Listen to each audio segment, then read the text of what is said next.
It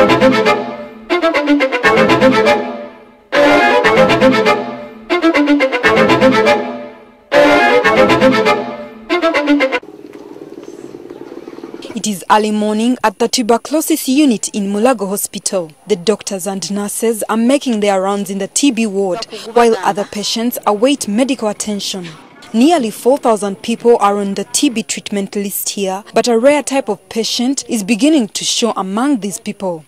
This new category of patients are not responding to TB treatment. This condition is referred to as multi-drug resistant TB or MDR-TB. Disease with tuberculosis which is resistant to the common first-line standard TB care, particularly to isoniazid and rifampicin, which are the core drugs for treatment of TB.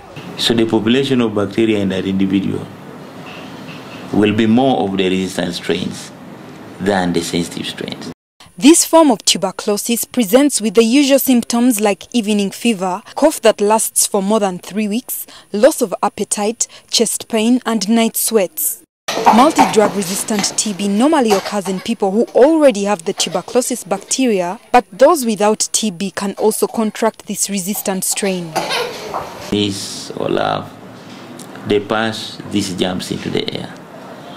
And if you breathe it in, you will straight away develop multi-drug resistant TB. Treatment of this condition is very difficult in that we have multiple drugs to use, more than what we use in other ordinary forms of tuberculosis.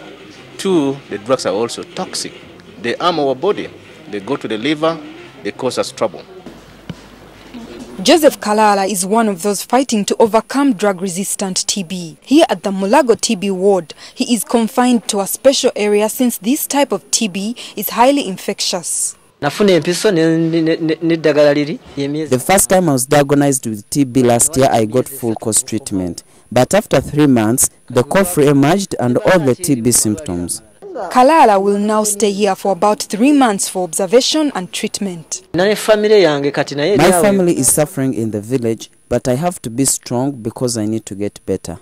Where we don't supply adequate quantities of the anti-TB drugs of quality to the patients all the time. 2, the patients themselves may not be taking the medication as advised by the healthcare workers. There are no comprehensive statistics on how many Ugandans have this highly infectious multi-drug resistant TB strain. But a study in Mulago Hospital found that of 600 patients treated between 2002 and 2006, 470 had TB, and of these, 67 had the multi-drug resistant strain. So far, this Tuberculosis Control Center has treated about 20 patients with this complicated form of TB. However, doctors here say they could have treated more if they had more funds.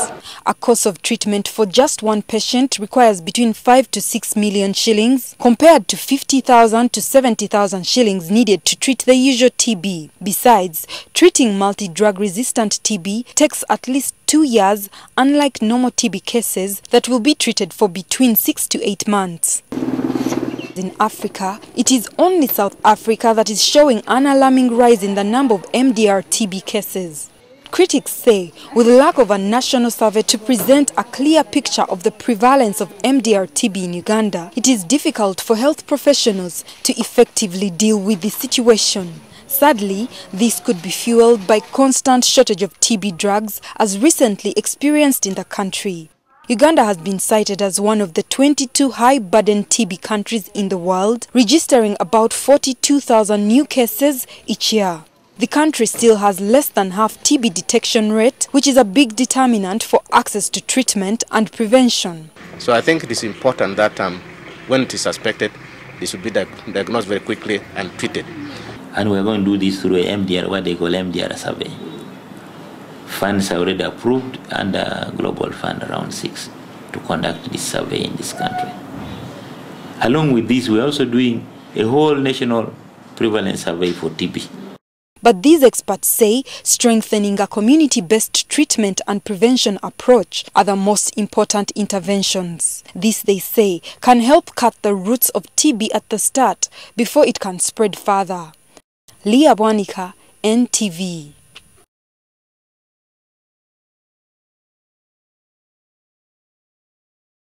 Thank you.